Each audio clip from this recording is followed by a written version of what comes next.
अस्सलाम वालेकुम everyone. Computer science के कोर्स सॉफ्टवेयर इंजीनियरिंग के आज के लेक्चर में हम जो टॉपिक डिस्कस करने जा रहे हैं वो मैं आपके साथ शेयर करता हूं। आज हम एक important process model waterfall model को डिस्कस करेंगे। सबसे पहले देखेंगे what is waterfall model, various phases of waterfall model, when we use waterfall model, advantages of waterfall model and disadvantages of waterfall model. तो चलिए स्टार्ट करते हैं। Winston Royce introduce the waterfall model in 1970। Winston Royce ने waterfall model को introduce किया था in 1970 के अंदर। This model has 5 phases. इसके 5 फेजेस हैं: requirements analysis and specification, design, implementation and unit testing, integration and system testing and operation and maintenance। Basically ये 5 phases हैं वाटरफॉल मॉडल के। These steps always follow in this order and do not overlap। तो कहता है कि ये जो steps हैं, ये जो phases हैं, ये एक तरतीब के साथ ये चलते हैं, ये आपस में ओवरलैप नहीं होते। The developer must complete every phase before the next phase begins. तो डेवलपर क्या करता है कि पहले जो प्रीवियस फेज है उसको कंप्लीट करता है, कंप्लीट होने के बाद फिर हम नेक्स्ट फेज को स्टार्ट करते हैं। This model is named as waterfall model. इस मॉडल को वाटरफॉल मॉडल हम इसलिए कहते हैं क्योंकि डायग्रामेटिक रिप्रेजेंटेशन, मतलब कि इसकी जो डायग्राम है ना उसको इस तरह से रिप्रेजेंट किया गया है, resembles A cascade of waterfalls. जैसे पानी बह रहा होता है ना, तो उस तरह से मतलब उसकी पानी के बहाव की तरह मतलब इसके स्टेप्स को जो है उसकी डायग्राम बनाई गई है, इसलिए हम इसे वाटरफॉल मॉडल कहते हैं। ये इसकी डायग्राम है। इसके 5 फेजेस हैं: requirement analysis and specification, design phase, उसके बाद implementation and unit testing, integration and system testing, operation and maintenance phase.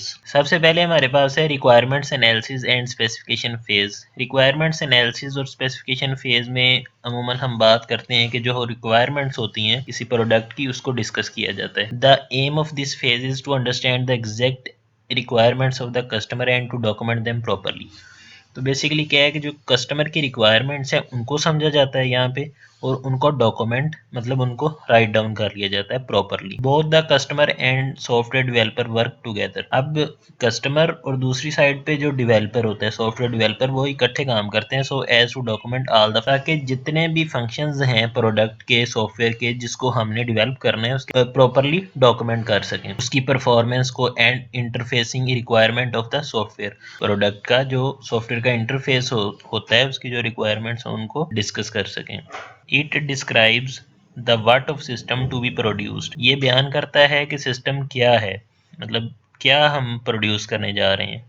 And not how, मतलब जो रिक्वायरमेंट एनालिसिस फेज है इसके अंदर हम सिर्फ ये डिस्कस करते हैं कि हम क्या क्या चीज़ें जो है वो प्रोडक्ट के अंदर ऐड करेंगे, क्या क्या फंक्शनैलिटीज़ होंगी, ना कि हम यहाँ पे ये डिस्कस करें कि उसको कैसे बनाएंगे। In this phase a large document card software requirement specification document is create. तो इस फेज के अंदर रिक्वायरमेंट से रिलेटेड जो है एक डॉक्यूमेंट तैयार किया जाता है, जिसे सॉफ्टवेयर रिक्वायरमेंट स्पेसिफिकेशन या फिर शॉर्ट में SRS कहते हैं। Is created which contained a detailed description of what the system will do in the common language. तो SRS में बेसिकली क्या होता है कि हमारे जो सिस्टम है उसकी जो डिटेल्स हैं कि सिस्टम क्या क्या फंक्शंस को परफॉर्म करेगा, उसको हम राइट डाउन कर लेते हैं डॉक्यूमेंट के अंदर, और वो डॉक्यूमेंट हमारा SRS कहलाता है। यूजुअली ऐसे होता है कि हमारे जो फाइनल ईयर प्रोजेक्ट्स होते हैं उससे पहले हम डिपार्टमेंट के अंदर एक डॉक्यूमेंट जमा करवाते हैं, उसको हम SRS कहते हैं। तो बेसिकली उसमें भी यही होता है कि हमारे जो सॉफ्टवेयर के रिलेटेड जितनी भी उसकी डिटेल्स होती हैं वो उसके अंदर डॉक्यूमेंट होती हैं। और इसको हम किस लैंग्वेज में लिखते हैं? कॉमन लैंग्वेज, जो हमारी कॉमन लैंग्वेज है उसी के अंदर ही हम इसको डिटेल्स को लिखते हैं। नेक्स्ट हमारे पास है डिज़ाइन फेज। रिक्वायरमेंट एनालिसिस के बाद हम चले गए डिज़ाइन फेज के अंदर। अब जो हमारी रिक्वायरमेंट्स हमने इकट्ठे की थी, SRS जो हमने बनाया था फर्स्ट फेज में, डॉक्यूमेंट है हमारे पास, उसको हम ट्रांसफॉर्म करेंगे इसके अंदर, डिज़ाइन के अंदर। This phase aims to transform the requirements gathered in SRS into a suitable form. उसको हम क्या करेंगे, किस में कन्वर्ट कर देंगे? सूटेबल फॉर्म के अंदर, विच परमिट्स फर्दर कोडिंग, जिस पर हम फर्दर क्या कर सकें, उसको प्रोग्राम कर सकें इन एनी प्रोग्रामिंग लैंग्वेज, किसी भी प्रोग्रामिंग लैंग्वेज को यूज़ करते हुए हम उसको मजीद जो है उसकी डेवलपमेंट स्टार्ट कर सकें। It defines the overall software architecture together with high level and detailed design. अब चूंकि फर्स्ट में हमने क्या किया था कि उसकी रिक्वायरमेंट्स देखी थी कि क्या है, ठीक है, हमने डॉक्यूमेंट बनाया SRS उसे हम बोलते, और उस SRS से हम डिज़ाइन फेज़ में क्या करेंगे, एक और डॉक्यूमेंट बनाएंगे जिसके अंदर सॉफ्टवेयर का तमाम जो आर्किटेक्चर होगा, उसका सारा जो स्ट्रक्चर होगा, उसको हम हाई लेवल पे जो उसका डिज़ाइन होगा उसको डिटेल के साथ हम उसमें डिस्क्राइब करेंगे। और उस जो सेकंड फेज़ के अंदर यानी डिज़ाइन फेज़ के अंदर हमारा डॉक्यूमेंट प्रिपेयर होगा, उसको हम क्या कहेंगे, सॉफ्टवेयर डिज़ाइन डॉक्यूमेंट, शॉर्ट में क्या कहते हैं, SDD। थर्ड नंबर पे हमारे पास है implementation and unit testing. During this phase design is implemented. अब जो सेकंड फेज में डिज़ाइन था वो यहाँ पे इम्प्लीमेंट कर दिया जाता है। If the SDD is complete, यानी जो सेकंड फेज के अंदर हमारे पास डॉक्यूमेंट था उसको क्या किया जाता है, अगर वो कंप्लीट है, द इम्प्लीमेंटेशन और कोडिंग फेज प्रोसीड्स स्मूथली। कि हमारा जो SDD अगर ठीक है, कंप्लीट है, तो हमारा जो इम्प्लीमेंटेशन और कोडिंग का फेज है वो कहता है कि प्रोसीड स्मूथली, कि वो आसानी से चलता रहेगा। Because all the information needed by the software developer is contained in SDD। क्योंकि जो सॉफ्टवेयर डेवलपर्स होते हैं जिन्होंने डेवलपमेंट करनी है, उन्होंने उस SDD को यानी सॉफ्टवेयर डिज़ाइन डॉक्यूमेंट को देखकर ही करनी है। During testing the code is thoroughly examined and modified. अब टेस्टिंग फेज में हम मतलब इम्प्लीमेंटेशन और टेस्टिंग फेज में, टेस्टिंग में क्या होता है कि कोड को एग्जामाइन किया जाता है और उसमें मॉडिफिकेशंस की जाती हैं। Small modules are tested in isolation initially. सबसे पहले क्या करते हैं, हम मॉड्यूल्स को अलग-अलग जो है वो टेस्ट करते हैं स्टार्ट में। After that these modules are tested by writing some overhead code to check the interaction.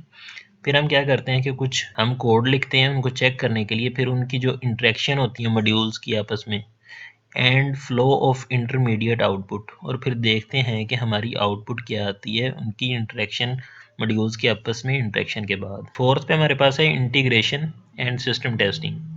इसमें बेसिकली क्या होता है, this phase is highly crucial as the quality of the end product is determined by the effectiveness of testing carried out. Basically हमारी जो product है उसकी effectiveness, उसका अच्छा होना, उसका मतलब क्वालिटी उसकी बेहतर होना किस चीज़ पे डिपेंड करता है, अगर हमने हमारी टेस्टिंग अच्छी हुई है तो। The better output will lead to satisfies customers. अब अगर हमारी आउटपुट अच्छी आएगी तो उससे क्या होगा कि हमारा जो कस्टमर है वो भी सेटिस्फाई होगा।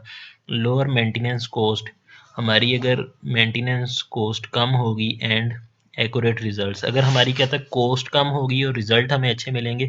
बेसिकली तो हमें यही चाहिए होता है ना कि हमारा जो सॉफ्टवेयर है वो हमें उसकी मेंटेनेंस हमें कम पड़े, कॉस्ट कम पड़े, और दूसरा उसका जो रिजल्ट है वो अच्छा है, एक्यूरेट है। Unit testing determines the efficiency of individual modules. अब जो यूनिट टेस्टिंग है उसमें बेसिकली क्या होता है कि हमारी एफिशिएंसी, जो इंडिविजुअली मॉड्यूल्स हैं उनकी एफिशिएंसी को देखा जाता है, ठीक है। However, in this phase, the modules are tested for their interactions with each other and with the system. अब फिर वही बात है कि पहले हमने उनको मॉड्यूल्स को टेस्ट करना है, ठीक है, उनकी एफिशिएंसी को डिटरमाइन करने के लिए। फिर हमने क्या करना है कि उनको आपस में इंटीग्रेट करना है, उनका आपस में इंटरेक्शन चेक करना है, फिर एंड पे हमने रिजल्ट देख। फिफ्थ पे हमारे पास है ऑपरेशन एंड मेंटेनेंस फेज। तो ऑपरेशन एंड मेंटेनेंस फेज में क्या होता है, is the task performed by every user once the software has been delivered to the customer। अब ऑपरेशन क्या है कि मतलब कि अब मेंटेनेंस बेसिकली ऑपरेट करना सिस्टम को, और उसकी मेंटेनेंस जो है जब हम एक पर्सन, एक यूज़र उसको यूज़ करना शुरू कर देता है, जब उसको डिलीवर कर दिया जाता है सॉफ्टवेयर कस्टमर को, उसको इंस्टॉल कर दिया जाता है, ऑपरेशनल मतलब उसके यूज़ में आ जाता है वो, तो फिर जो मेंटेनेंस फेज़ है अगर उसमें कोई मॉडिफिकेशन करनी होती है तो वो मेंटेनेंस, उसकी मॉडिफिकेशन जो है वो चलती रहती है, उसको सिस्टम को अपडेट करना। तो ये चीज़ें जो है वो लास्ट हमारे फेज ऑपरेशन एंड मेंटेनेंस के अंदर आए। When we use the waterfall model, कि हम वाटरफॉल मॉडल को यूज़ कब करेंगे। Some circumstances where the use of waterfall model is most suited.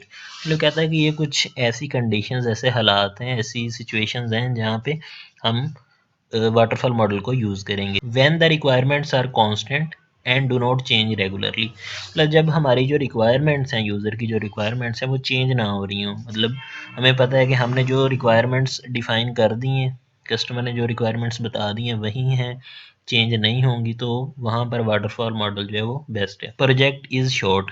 अब वाटरफॉल मॉडल जो है बेसिकली शॉर्ट प्रोजेक्ट्स के लिए यूज़ होता है। द सिचुएशन इज़ काम। मतलब नेक्स्ट क्या है कि अगर सिचुएशन हमारी कंफर्टेबल है, ठीक है, उसमें कोई चेंजिंग्स नहीं आ रही, जैसे ऊपर हमने डिस्कस किया है कि रिक्वायरमेंट्स अगर कांस्टेंट हैं, ठीक है, चेंज नहीं हो रही, where the tools and technology use is consistent and is not changing. अब हमारी जो टूल्स और टेक्नोलॉजी है जिसके अंदर हम डिवेल्प करते हैं, जिस टूल्स को टेक्नोलॉजी को यूज करके, अगर वो भी चेंज नहीं हो रही, ठीक है, वहाँ पे ये वाटरफॉल मॉडल बेस्ट है। When resources are well prepared, resources हमारे जो है वो वेल प्रिपेयर्ड हों and are available to use, मतलब और हमारे पास यूज़ के लिए अवेलेबल भी हों, तो वहाँ पर हम वाटरफॉल मॉडल को यूज़ करते हैं। नेक्स्ट हमारे पास है advantages of waterfall model. This model is simple to implement, मतलब इस मॉडल को इम्प्लीमेंट करना आसान है। Also the number of resources that are required, और हमें जितने रिसोर्सेज रिक्वायर होते हैं फॉर इट इज़ मिनिमल, वो क्या है, मिनिमल होता है, मतलब मिनिमम अमाउंट में, मतलब कम से कम मिकदार में, मतलब चीज़ें चाहिए होना, ठीक है। The requirements are simple and explicitly declared, the requirements are simple and explicitly declared, ठीक है, मतलब जो हमारी रिक्वायरमेंट्स हैं वो बिल्कुल सिंपल हैं, ठीक है, और उनको अच्छी तरह से वाजिया किया हुआ है, डिक्लेयर किया हुआ है, ठीक है। दे रिमेन अनचेंज, और वो चेंज नहीं हो रही during the entire project development, हमारी पूरी जो डेवलपमेंट प्रोजेक्ट है, पूरी डेवलपमेंट है हमारी प्रोजेक्ट की, उसके अंदर वो रिक्वायरमेंट्स जो है चेंज नहीं हो रही। The start and end points of each phase is fixed. अब हम जैसे देखा है हमने कि जो हमारा, अगर हम डिज़ाइन फेज़ में हैं जहाँ पे हमने एसडीडी प्रिपेयर करनी है, तो हम वो प्रिपेयर करके ही नेक्स्ट फेज़ के अंदर जा सकते हैं, उससे पहले नहीं, which makes it easy to cover progress. अब जब हम स्टेप बाय स्टेप चलेंगे, हर फेज़ को कंप्लीट करके नेक्स्ट में जाएंगे, तो उसकी प्रोग्रेस जो है वो अच्छी रहेगी। The release date for the complete product as well as its final cost can be determined before development. अब सबसे बड़ा बेनिफिट ये है कि हमारा जो रिलीज डेट है कंप्लीट प्रोडक्ट का, कि प्रोडक्ट रिलीज कब होगा, ठीक है, उसकी जो डेट है, उसके साथ उसकी कॉस्ट, कि उस पर कितनी कीमत लगेगी, ठीक है, उसके बाद ये तमाम चीज़ें जो हैं ये प्रोजेक्ट के डेवलप होने से पहले डिटरमाइन कर ली जाती हैं, तो ये इसका एक फ़ायदा है। It gives easy to control and clarity for the customer due to strict reporting system. अब ये क्या है कि इसमें क्या है, कस्टमर के लिए हर चीज़ यहाँ पे क्लियर है, कस्टमर के पास कंट्रोल है, ठीक है, जिसकी वजह से मतलब एक इसका एक रिपोर्ट करते हैं ना, जैसे हम हर फेज़ को जब एंड करते हैं तो उसके एंड पे एक रिपोर्ट तैयार कर लेते हैं, और वो रिपोर्ट जो है उससे चीज़ों को समझना आसान हो जाता है, और कस्टमर के लिए भी हर चीज़ वाज़ेह होती है। लास्ट में हमारे पास है disadvantages of waterfall model. In this model the risk factor is higher, कि हमारा जो रिस्क फैक्टर है वो हाई होता है। So this model is not suitable for more significant and complex projects. Significant होता है वो चीज़ जिसकी वैल्यू ज़्यादा हो, इंपॉर्टेंट कोई चीज़ जो है उन प्रोजेक्ट्स के लिए, और कम्प्लेक्स में थोड़े जो डिफ़िकल्ट प्रोजेक्ट्स हैं उनके लिए सूटेबल नहीं है। This model can not accept the changes in requirement during development. अब जैसे हमने डिस्कस किया था कि जो वाटरफॉल मॉडल के अंदर इसका ये बेनिफिट है कि यहाँ पे रिक्वायरमेंट्स जो हैं वो कस्टमर की चेंज नहीं होती, वो कांस्टेंट रहती हैं। ये इस मॉडल का एक डिसएडवांटेज है। Tough to go back to the phase, कि हम इसमें ये भी मुश्किल है कि हम बैक किसी फेज़ में नहीं जा सकते जब हमने उसको कंप्लीट कर लिया। For example if the application has now shifted to the coding phase, कहता है कि अगर हम कोडिंग फेज़ के अंदर चले गए हैं, हमारी जो प्रोडक्ट है, एप्लीकेशन है, वो कोडिंग फेज़ में चली गई है, and there is a change in requirement, लेकिन क्या है कि जो रिक्वायरमेंट फेज़ था उसके अंदर कोई चेंज आ जाती है, कोई तब्दीली करनी पड़ जाती है हमें, it becomes tough to go back and change it. तो हमारे लिए ये मुश्किल हो जाता है कि हम रिक्वायरमेंट कोडिंग फेज़ से दोबारा रिक्वायरमेंट वाले फेज़ में जाएं और उसको जाके करेक्ट करें, तो ये यहाँ पे नहीं होगा। Since the testing done at later stage, कहता है कि जो टेस्टिंग है, हालांकि हम क्या करते हैं लेटर स्टेज, बाद वाली स्टेजेस में वहाँ पे करते हैं, it does not allow identifying the challenges and risk in earlier phases. तो हमें जो हमारे चैलेंजेस हैं या जो हमारे रिस्क हैं वो हमारे अर्लियर फेजेस में भी आइडेंटिफाई हो जाते हैं। So the risk reduction strategy is difficult to prepare. तो इसलिए हमारी जो है मतलब यहाँ पे रिस्क के चांसेस ज़्यादा होते हैं, क्योंकि हम ना तो प्रीवियस फेज़ के अंदर जा सकते हैं, ना हम रिक्वायरमेंट को चेंज कर सकते हैं। तो ये एक इसका बहुत बड़ा डिसएडवांटेज है वाटरफॉल मॉडल। अगर इस मॉडल को लेकर आपके माइंड में किसी भी किस्म की कोई क्यूरी है तो आप हमें कमेंट सेक्शन में लाजमी पूछ सकते हैं। If you need any online assignment help you can contact our team. अल्लाह हाफिज़।